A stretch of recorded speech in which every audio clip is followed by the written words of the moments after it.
Pašalić ima 30 godina također, evo šanse Gvardiol, Hrvatska vodi 1-0. Ne, gol ne važi. Stoga mislim da je španska sudijska postava donela ispravnu odluku. Mislim da je to jedini ispravan i logičan stav. Evo ubača Modrić, evo pogotka, ostala je dolje zastavica. Španjolac ne misli kao ja. Poništen pogodak, uzalud nam ovo slavlje. 1-0 vode domaći. Gvardiol asistent, Kramarić strelac. Spušta i pogodak je! Zabili smo, Kramarić, zastavica je dolje. Hrvatska u 42. minuti naplaćuje bolju igru. Sada neće biti vara.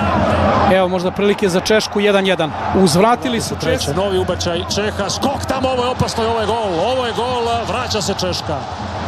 Bori se Budimir, pada Budimir, šta kaže Hilman Sano, nema penala, da, penal. Penal za Hrvatsku u 62. minutu. Modrić, 2-1 vodi Hrvatska. Sučić, pada Budimir, hoće li sada Manzano nešto reći? Isto kao i do sada, igraj dalje. Što će reći Manzano? Reći će 11-terac za Hrvatsku. Modrić i zabit će Luka. Fantastičan pogodak našeg kapetana. Hrvatska ponovo vodi. Perišić, 3-1 vodi Hrvatska. Kramarić, ovo je velika prilika, Kramarić, Perišića namješta, Perišić, 3-1, zastavica je dolje. Hrvatska je sada napravila veliki, ogroman korak prema pobjedi u Osijeku. Hrvati izgledaju jako dobro. Budimir vraća u peterac, Holeš traže penal. Jeste penal, 6. gol Budimira, Hrvatska ima velikih 4-1. Budimir, spasili su se tamo na crti, je li u ruku pogodila lopta.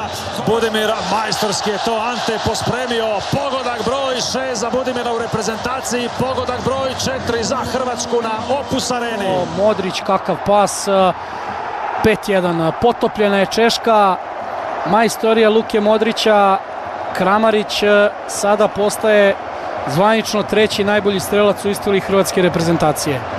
Traži tamo Ivan loptu, ali kako podvaljivanje, ajmo i ovo zaviti.